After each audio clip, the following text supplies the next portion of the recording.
Como o próprio tema diz, os elos da corrente familiar, os elos são as argolas que formam essa corrente, no caso aqui da nossa família. E ela tem que estar bem forte, bem rígida, para poder aguentar todos os percalços que passamos ao longo das nossas vidas.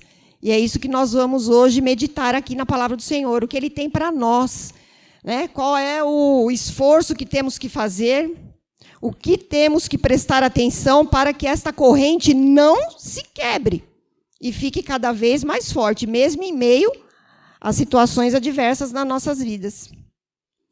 Então, eu convido os senhores, primeiro, a abrirem Salmos. Salmos 1, nós vamos ler de 1 a 6. Bem-aventurado o varão que não anda segundo o conselho dos ímpios, nem se detém no caminho dos pecadores, nem se assenta na roda dos escarnecedores. Antes temos ouvido o seu prazer na lei do Senhor, e na sua lei medita de dia e de noite. Pois será como a árvore plantada rumo a ribeiros de águas, a qual dá o seu fruto na estação própria, e cujas folhas não caem, e tudo quanto fizer prosperará. Não são assim os ímpios, mas são como palha, que o vento espalha. Pelo que os ímpios não subsistirão no juízo, nem os pecadores na congregação dos justos, porque o Senhor conhece o caminho dos justos, mas o caminho dos ímpios perecerá. Então, antes de propriamente dito falarmos aqui sobre o tema de hoje, eu quis abrir essa parte aqui, o Salmo, porque aqui está bem claro, né? Como nós já sabemos, mas é sempre bom falarmos novamente, que é para isso que estamos aqui em 10 dias de oração pela família. Só existe nesse mundo 2 caminhos, o certo e o errado. Nós fazemos de tudo para estar dentro do certo, que é o caminho do Senhor, debaixo dos preceitos, debaixo da sua lei. Não existe outro para se dar certo na vida. Aqui está bem claro dizendo isso, não é verdade? Ele compara aqui esses 2 tipos de plantações como pessoas, aquela que é ímpia e aquela que está dentro do preceito do Senhor. Então, o que nós vamos falar aqui hoje vai ser direcionado exatamente a isso. Como que é caminhar debaixo dos preceitos do Senhor? Como que vamos vencer ou aguentar para que as nossas famílias não se percam em meio a esse mundo, as tristezas e tudo o que nos acontece e o que o mundo nos oferece de coisas erradas. A primeira coisa aqui, já que todo mundo está com a revistinha, nós vamos ler 3 passagens que estão na própria folhinha aqui da nossa apostila, na página 15. A primeira coisa aqui que está em Deuteronômio 5,16. Honre o seu pai e a sua mãe, como o Senhor, seu Deus, lhe ordenou, para que você tenha uma longa vida e para que tudo que vá bem com você na terra que o Senhor, seu Deus, lhe dá. O próximo aqui, que está em Provérbios 12:7. Os ímpios são derrubados e desaparecem, mas a casa dos justos permanecerá. Então, aqui o primeiro ele está dizendo, está bem claro, que você tem que honrar pai e mãe, né? Você tem que ser digno com o seu pai e a sua mãe. Você tem que fazer de tudo para respeitá-los. Porque, já visto que se você não respeita pai e mãe, você vai respeitar o Criador maior de tudo, que é o nosso Pai eterno, que é o Criador de todas as coisas? Fica difícil para podermos entender assim. Então, é o primeiro chamamento aqui. O segundo que ele está dizendo, os ímpios serão derrubados e desaparecem. Aqui ele está dizendo no sentido da casa, a família, a casa que não está firmada na rocha, qualquer problema que acontecer, porque é normal, vai acontecer, sempre aconteceu, desde o começo e vai ser assim até o fim, todo mundo já sabe. Simplesmente vão desaparecer, vão ser derrubados, mas a casa dos justos, quem são os justos? Aqueles que acreditam na palavra do Senhor e que fazem de tudo, mesmo sendo pecadores, para respeitar, obedecer e andar no caminho que ele está dizendo que é o correto. É assim que está dizendo aqui: a casa dos justos permanecerá. Queridos, veja, muitas vezes pensamos assim: mas a que custo?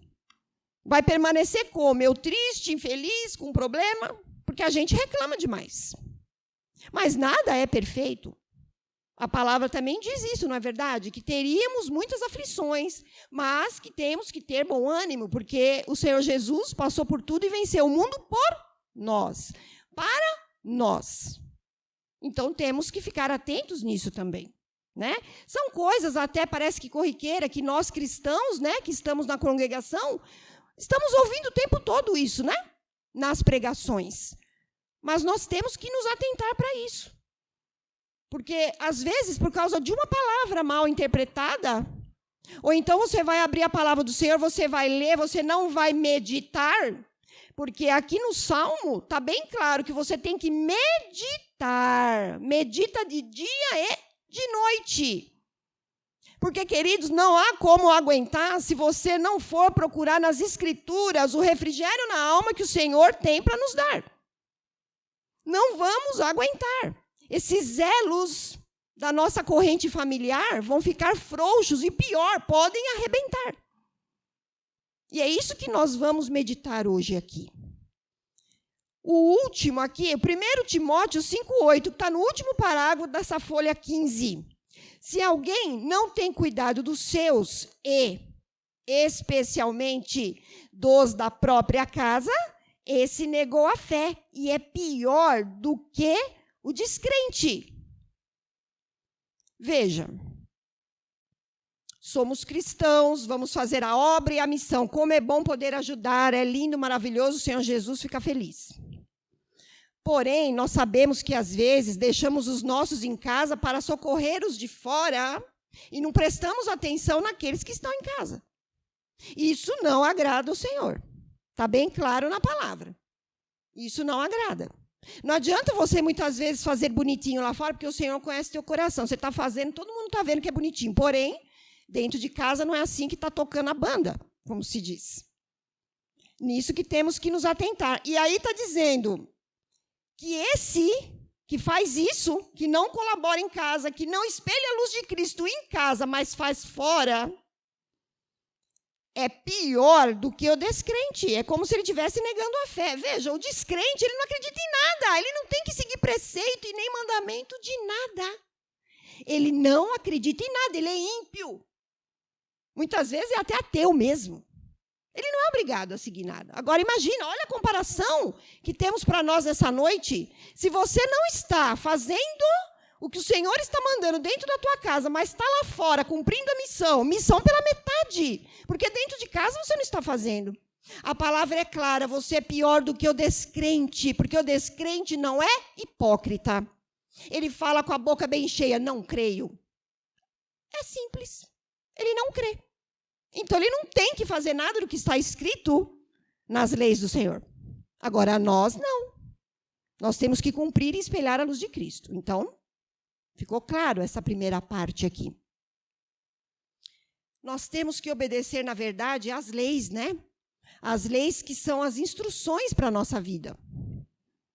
E isso que é difícil, né? Porque lei é uma coisa que, principalmente o brasileiro, não gosta muito de cumprir. Leis diversas, governamentais, né? A lei do Senhor, a gente tem um amor, tem um apreço, tem um temor, mas, às vezes, né?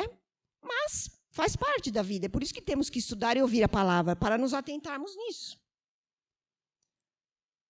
Eu peguei os subitens deste tema, dos elos da corrente familiar, e fiz um resumo rápido de cada um deles, para a gente não se perder.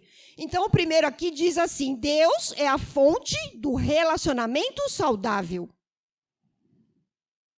Quando fala fonte, me veio na mente, na hora, assim, um jorrar de águas imenso, né? Aquelas fontes de águas maravilhosas que nós temos nas rochas, em vários lugares. É uma fonte interminável, inesgotável. E isso é o quê? Do amor de Deus para nós. Então, por isso, eu gostaria que os senhores abrissem lá em 1 Coríntios 13. Vamos ver as características do amor de Deus, que é o amor verdadeiro. Não é aquele amor que muitas vezes nós achamos que amamos, mas estamos amando de uma maneira que o Senhor também não se agrada. Vamos ver qual é a maneira que o Senhor se agrada que você ame, que são as características do amor dele. 1 Coríntios 13. 13, de 1 a 7. Ainda que eu falasse as línguas dos homens e dos anjos e não falasse amor, seria como metal que soa ou sino que retine. Ainda que tivesse o dom de profecia e conhecesse todos os mistérios e toda a ciência, e ainda que tivesse toda a fé de maneira tal que transportasse os montes e não tivesse amor, nada eu seria. E ainda que distribuísse toda a minha fortuna para sustento dos pobres, e ainda que entregasse o meu corpo para ser queimado, e não tivesse amor, nada disso me aproveitaria. O amor é sofredor, é benigno. O amor não é invejoso. O amor não ama com leviandade. Não se ensoberbece. Não se porta com indecência. Não busca os seus interesses, não se irrita, não suspeita o mal, não folga com a injustiça, mas folga com a verdade. Veja, características do amor verdadeiro, puro de Deus. Este é o amor de Deus. Que ele está dizendo como que é que devemos amar. Por que eu estou falando isso? Queridos, temos os filhos. Veja, eu não tive filhos, mas eu tenho sobrinhos, e eu sempre participei ativamente da educação deles. Principalmente da minha sobrinha que está aqui, a Mariana, que a maioria dos senhores conhecem. Não é fácil educar, é muito difícil. Né? Tem pai, tem mãe que às vezes compra como se fosse um manual. Né? Alguns tipos de livros, até filosóficos, são até importantes, interessantes, mas veja, será que existe algum outro livro, alguma filosofia, alguma teoria maior de como devemos educar com amor os nossos filhos, os nossos entes queridos, do que o que está deixado aqui por Deus nas Escrituras? Obviamente que não. Que amor maior nós temos de expressão do que o que ele fez através de Jesus, que deu a própria vida? Nenhum amor é maior do que esse. Então é óbvio que se você quer educar no caminho certo os seus filhos, abra a Bíblia. Medite, estude a Bíblia. Por quê? Nós vamos ver que tem alguns conceitos aqui, que tem pessoas que às vezes lê e fala, então é assim que vai fazer. E está fazendo de um jeito que não é da maneira que Deus pediu para fazer. Porque a palavra tem outro sentido. Então, a meditação de hoje é que o amor maior do que Deus não existe. O amor puro de verdade é esse. O amor que não se ensoberbece, não tem vaidade. Né? Porque tem pai e mãe que ama demais, sufoca seu filho, acha que é dono do filho, mas esse não é o amor de Deus. Não é esse amor que ele está falando para nós aqui na palavra dele. Tudo tem que ter limite. Nada na nossa vida que é de mais ou de menos está certo. A própria palavra diz, temos que ter temperança, equilíbrio, até para amar. É claro que às vezes perdemos as estribeiras, porque o filho está rebelde. Porque existem os momentos, mesmo aqueles que nasceram dentro da igreja. Tem momentos de rebeldia, porque o ser humano é rebelde, é pecador e assim é a vida. Como que você vai fazer dentro dos preceitos do Senhor? Muitas vezes pode perder a cabeça. Ou porque está amando demais, está deixando essa rebeldia acontecer. Então, tudo tem que ter um equilíbrio. E não existe nenhuma filosofia maior do que a própria pregação do Senhor através do Evangelho para nos ensinar de como que é que devemos amar os filhos e, portanto, educá-los dentro deste amor, com temperança, e equilíbrio, um amor verdadeiro, puro, genuíno, mas sem achar que ele faz parte da sua vida e que ele tem que fazer exatamente tudo o que você quer. Porque não é isso que nós vamos ver aqui também. Né? Vamos ver aqui, continuando, o poder das pequenas atitudes, que é um outro subitem da nossa revistinha aqui. O que nós temos para falar desse poder das pequenas atitudes? Vamos lá em Tiago 1:19. Sabeis isto, meus amados irmãos, mas todo homem seja pronto para ouvir. Por isso que Deus nos possibilitou 2 ouvidos, né? E uma boca só. Né? Temos que ouvir mais do que falar. E a palavra está dizendo isso. Ó. Sabeis isto, meus amados irmãos, mas todo homem seja pronto para ouvir, tardio para falar, tardio para se irar, porque a ira do homem não opera a justiça de Deus. Ou seja, vamos pensar antes de falar?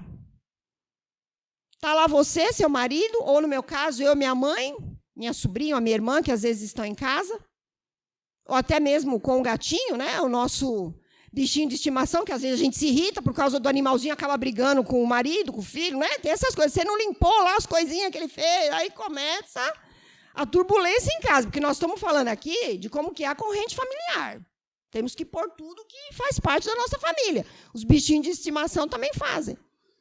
Vamos pensar antes de falar, porque a palavra está dizendo isso aqui. Então, as pequenas atitudes, os pequenos gestos de delicadeza, de carinho, de consideração, às vezes só de saber ouvir. Porque, às vezes, o marido, a esposa ou o filho, sabe aquele dia que você não está afim de ouvir nada? Só você quer falar e quer que a pessoa ouça? Sempre tem um dia assim. Né? E muitas vezes, a gente já querendo pôr a nossa opinião, a pessoa nem terminou de expor o sentimento dela, você já vem com um monte de estratégia para resolver o problema, mas ela não está te pedindo para resolver o problema. Ela não está falando isso para você. É aquele dia que você quer falar, chorar e quer um abraço. Mesmo com o Covid-19, você quer um abraço. Você quer um beijo. Então, palavras machucam e, muitas vezes, por mais que você ame o seu ente querido, o seu filho, sua filha, o marido, enfim, fala uma palavra mal colocada, né? Porque você é muito reativo, você não pensa antes de falar. Mas a palavra diz, vamos ouvir mais? Prontos para ouvir. Para falar, vamos pensar, por isso que tem que ser tardio para falar. Vamos pensar. Aí fala. E, às vezes, mesmo falando, não vai resolver, porque, no caso ali, às vezes, não resolve. Mas é esse o ensinamento de hoje, com essa atitude aqui, de saber ouvir. Né? E as pequenas atitudes de gestos, de delicadezas, que, muitas vezes, a gente nem pede por favor e obrigado, porque é marido, porque é esposa, porque é filho, o filho tem obrigação. Eu te eduquei, a casa é minha, quem paga tudo sou eu, porque vamos falar a verdade, gente. Vamos falar a verdade? Todo mundo aqui é filho. Muita gente é mãe, eu não sou, mas eu sou tia, e é a mesma coisa, é a segunda mãe, porque eu sei do que eu estou falando. Então, é o seguinte, a gente tem um hábito muito feio de, às vezes, jogar na cara do outro aquilo que você faz. Eu te pago, eu te banco, mas espera um pouquinho, é dever do pai bancar. É claro que é chegado o momento que ele vai ter que voar. Né? Mas vamos pensar nisso. Continuando aqui, círculo sagrado do matrimônio, um outro subitem. O que nós temos para falar com relação a isso? Efésios 4, 26 e 27. Irai-vos e não pequeis, não se ponha o sol sobre a vossa ira, não deis lugar ao diabo. Veja bem, irai-vos e não pequeis. Solange, como que é isso? Eu vou ficar nervosa, irada, eu não vou pecar? Já estou pecando porque eu fiquei nervosa. E a palavra diz que a gente tem que saber ouvir. Você acabou de falar? Está se contradizendo? Não, não é isso. A ira faz parte da indignação de muitas coisas erradas que acontecem ao nosso redor. Até Jesus irou. Certo? Então, a ira, aquela indignação por algumas coisas erradas que acontecem dentro da casa da gente, faz parte. Agora, o que está dizendo aqui? Não pequeis. Vamos pensar antes de falar. Em que sentido ele está dizendo aqui? Olha, não se ponha o sol sobre a vossa ira. Ou seja, teve um problema ali, você ficou nervosa, irada, indignada com o conceito, com o que foi falado, a malcriação do filho ou o desdém do marido. E o que aconteceu? Vamos resolver isso naquele dia mesmo. Não vamos esperar vir o outro pôr do sol, mais um dia nascendo. Porque para nós, adventistas do sétimo dia, não é assim? Um dia começa no pôr do sol, não é isso? Já é um outro dia que se inicia. Então, é exatamente isso que está dizendo aqui. Não se põe o sol sem você resolver este seu conflito, essa sua indignação do problema que você teve na sua casa. É assim que diz a palavra. Né? Então, o círculo sagrado do matrimônio, que queres que eu te faça? Né? Pergunte isso de vez em quando, em respeito ao outro, ao seu filho, ao seu marido, ou à sua esposa. É a conversa, é o bom senso. É nisso que nós temos que focar. Continuando aqui, o número 4, relacionamentos dos pais com os filhos. Esse aqui é o que mais a gente tem que meditar hoje na palavra aqui, né? Que é o que mais a gente tem conflito, é o que mais o mundo tem para oferecer para eles, que eles ficam meio, né, maravilhados, né? E nós temos muita coisa contra a nossa educação, né? Que são as mídias sociais. A mídia é maravilhosa, que nem tem os nossos amigos queridos em casa, irmãos, assistindo o culto, aprendendo a palavra. É maravilhoso isso, só que tem um lado ruim também, né? Que isso nos atrapalha muitas vezes. Vamos lá em Provérbios 29:15. A vara e a repreensão dão sabedoria, mas o rapaz entregue a si mesmo envergonha a sua mãe. Vamos prestar atenção, porque tem muitos queridos irmãos que lê essa passagem e falam a vara e a repreensão. Vamos dar ali umas, né? No filhinho, porque vai aprender. Não é nada disso. A vara, aqui, tem um outro contexto, né? Como nós sabemos, as escrituras antigas, né, do Velho Testamento, é escrita em hebraico. Essa palavra vara, em hebraico, que se diz shebit, ela quer dizer exatamente o quê? Conduzir. Até mesmo caminhar juntos. Não quer dizer vara para você machucar o teu filho. É a mesma vara, junto com o cajado, que o bom pastor usa para cuidar das ovelhas. A vara geralmente é mais curta. O cajado, como nós sabemos, que também na Bíblia aparece por muitas vezes, ele é um pouco mais longo e na ponta ele é curvado, para poder tirar as ovelhas de alguns lugares que elas possam estar ali, para puxá-la, né? Para conduzi-la. Essa é a diferença de vara e cajado. Mas a vara aqui está dizendo que é para guiar o seu filho. A vara também ela tem uma conotação aqui de autoridade. Porque a palavra em hebraico é diferente da língua portuguesa e muitas vezes, assim, muitas coisas que quer dizer várias palavras. Em alguns momentos ela é usada, dependendo da frase, ela tem um sentido um pouco diferente.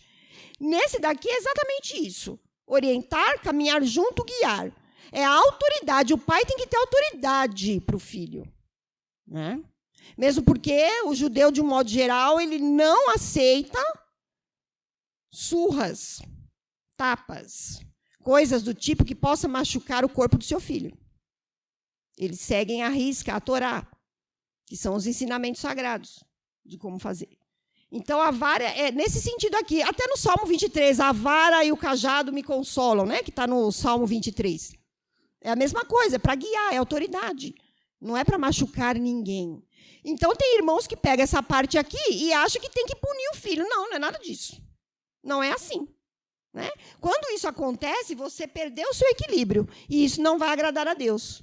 O que a gente pode ver também, que é muito interessante, está lá em Efésios 6:4. Porque tem irmãos, infelizmente, eu já conheci pessoas assim, tá? Que pega a palavra, pega o filho, traz ali onde está a palavra, faz o filho pôr a mãozinha junto com a dele ali e lê algumas passagens e tem algumas interpretações que não é a que o Senhor pede. Por isso que a palavra tem que ser estudada, não é apenas lida. Quando algo você suspeita que está estranho, mas será que Deus mandou fazer isso mesmo? Tem que estudar, tem que procurar, para não fazer coisa errada. Então, vamos lá. Efésios 6:4 diz assim: e vós, pais, não provoqueis a ira a vossos filhos, mas criai-os na doutrina e na admoestação do Senhor. Veja, aqui está falando de novo, não provoqueis a ira do seu filho. Então quer dizer que eu vou deixar o meu filho fazer o que ele quer, porque o meu filho é terrível, né? Quando ele não faz o que ele quer, nossa, ele quebra tudo, ele joga tudo, ele vem me bater, ele faz eu passar vergonha. Não, não é nada disso. Não é nada disso que está dizendo aqui a palavra. Não provoquei a ira do teu filho. Sabe em que sentido? Você também tem que respeitar as vontades do seu filho. Tem pai e mãe que, queridos, desculpa, mas infelizmente tem pai e mãe, muitas vezes, que se intromete tanto na vida do filho que ele não pode ter opinião. Ele tem que ser a miniatura dele, ou então aquilo que ele não conseguiu ser. Eu queria ser advogado, eu não fui, meu filho vai ser. Eu queria ser médica, não pude, meu filho vai ter que ser. Mas e a opinião dele? Será que é isso que ele quer? Veja, você tem que orientar o seu filho a ele não se perder. A ele não querer ter uma profissão, ou então ele não querer ser nada. O seu filho não pode ser um nada, não é verdade? Você tem que educar o seu filho para ser alguém na vida. Tem que pagar o estudo, ele tem que ser alguém na vida. Isso é fato, é óbvio, né? Agora, deixa ele ser o que ele quer, por favor. Não provoca a ira do seu filho, que você vai criar um inferno dentro da sua casa. Muitas vezes os pais provocam a ira no filho. É nesse aspecto que está dizendo aqui. Não é para o seu filho fazer o que ele quer porque você está provocando a ira nele. Ele queria pegar o negócio e não podia, você foi lá, não pode, ele ficou nervoso. Não é nada disso. Essa ira aqui é para você respeitar o seu filho. O seu filho é um ser único e absoluto no planeta. Ok, você colocou ele neste mundo, você é responsável por ele, mas ele tem opiniões. Ele é um ser humano pensante. Como que você vai ensinar o teu filho dentro dos preceitos do Senhor, não respeitando ele? Como pode uma coisa dessa? Não. Você tem que ouvir, né? Muitas vezes o filho, ele argumenta, né? Porque a criança já nasce assim, argumentando tudo. Nosso irmão Elias aqui sempre fala isso. Né, Elias? A Bruninha é uma advogada de nascença. Não, Bruna, não pode isso. Mas como? Ela enumera fatos históricos para ela ganhar o que ela quer. Esperta, inteligente. Os filhos são assim, para a honra e glória do Senhor. Agora, você vai chegar e vai fazer do seu filho o que você quer e não o que ele quer, você não vai ouvir, a sua opinião sempre tem que prevalecer. Então, é nesse sentido, queridos. Tá? Então, é assim, os pais tiranos, aqueles pais que acham que são os donos da verdade, os donos do filho, dos sonhos do filho, de tudo que o filho pensa, ele quer, ele mandar, vão formar filhos infelizes, revoltados e irados. Este é um conceito fundamental para a noite de hoje. Está aqui a nossa amiga Auri com a Sofia. A Sofia já está ouvindo isso, Auri, que eu estou dizendo para ela. Ela está ouvindo, porque nós sabemos que os bebezinhos ouvem dentro do ventre da mamãe. A Sofia já está ouvindo isso que eu estou dizendo. Ela vai ter vida própria, opinião. É claro que você, com a vara, vai conduzir, com a autoridade, vai conduzir, vai mostrar o melhor caminho, vai estudar junto alguma passagem da Bíblia que talvez você não entenda e nem ele. Vamos estudar juntos. Né? Essa é a orientação da palavra do Senhor para nós educarmos. Né? É nesse aspecto, então. Os relacionamentos dos filhos com os pais, que está lá desde o comecinho da nossa meditação de hoje, que o filho sempre tem que honrar pai e mãe. Não existe nenhum momento da vida do filho que ele vai deixar de honrar pai e mãe. Não existe isso. Você é revoltado ou não com seu pai, com a sua mãe, porque não deixou você fazer certas coisas, porque é chegado o momento das nossas vidas, porque todo mundo aqui já foi adolescente. Né? E a gente tem algumas revoltas. Revolta, a mãe briga, o pai também, a gente olha ali para trás, fica nervosa, faz umas caretas, né? Faz umas coisas que não agrada a Deus. O ser humano é assim, não podemos ser falsos aqui, não é verdade? Ficamos nervosos, às vezes não respondemos, porque a educação não permite, mas por dentro... Mas a verdade é uma só. Honrar pai e mãe é para sempre, viu? Luquinhas, para sempre. Mesmo a mamãe Shirley falando, não, hoje não, é assim que é. Se ela acha que é melhor hoje não, é hoje não. Você pode argumentar e você se dá bem, depende. Né? Tudo é uma questão de conversa, mas nós temos que ser o centro, a cabeça ali. É o amor, lembra? O amor de Deus é aquele amor que não é tirano, não é aquele amor possessivo, vaidoso, que é o dono da verdade sempre, o tempo todo. Não, você mora na minha casa. Eu estou cansada de saber dessas histórias. Todo mundo aqui já passou por isso ou está passando nesse exato momento. Né? Vamos nos respeitar. Agora, esses elos da corrente familiar, essas argolas que formam essa corrente familiar, só podem ser fortalecidas, nunca serem quebradas, desestruturadas, se estivermos debaixo de todos esses conceitos, né? Hoje foi uma coisa muito assim rápida, né? Porque a gente não tem como ficar falando muito disso mesmo, porque ainda temos mais uma semana, né, Lélia? Mais uma semana para a honra e glória do Senhor, né? Porque a revista, cada dia é um tema, os temas são meio parecidos, porque é sempre falando do marido, esposa e filhos. A gente até às vezes parece estar meio repetitivo, mas é isso mesmo. Né? Às vezes a gente até lê o mesmo verso que o colega leu no dia anterior, que é para ficar bem inculcado, né? E, de preferência, colocar em prática. Porque fácil não é, educar é muito difícil. É por isso que muito pai e mãe gasta dinheiro, compra todos os tipos de brinquedos, né? Todos os tipos de brinquedo. Paga tudo que o filho quer ir ali, tudo bem, vai, paga tudo. Sabe por quê?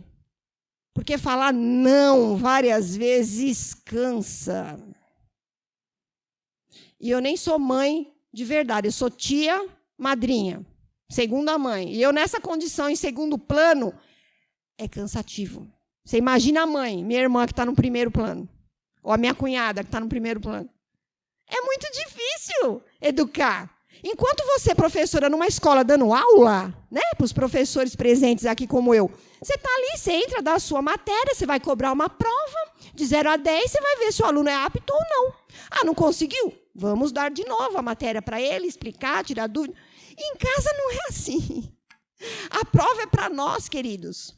O tempo todo você está falando a mesma coisa. 1 milhão de vezes a mesma coisa. Áurea, querida, você sabe que vai ser assim. É. E quanto mais inteligente o filho, mais estratégia, mais você vai ter que ter para aguentar e não desanimar. E não deixar a corrente se quebrar. Então, o sagrado matrimônio, para ser feliz dentro da palavra do Senhor, é isso aí. É não desistir, né? Ter esperança, mas aonde? Calcado na palavra. Porque a educação exige um esforço muito grande, eu diria sobrenatural, em meio à palavra do Senhor. É por isso que fala, é um esforço sobrenatural, você não aguenta.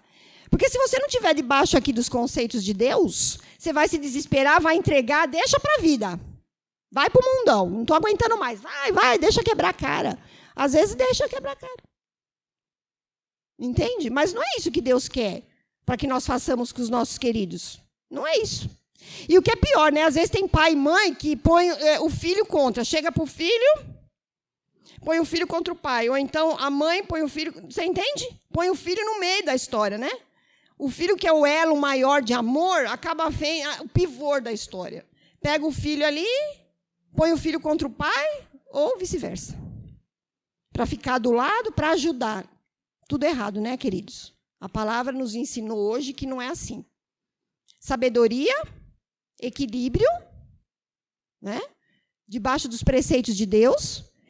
Ler a palavra, mas meditar, compreender, estudar a palavra do Senhor. Porque a Bíblia não é um livro comum, é um livro sobrenatural. A gente não vai entender do nada. Tem que estudar. Não consegue? Vai perguntar para alguém, vai atrás, vai se capacitar, abre um livro, vai na internet.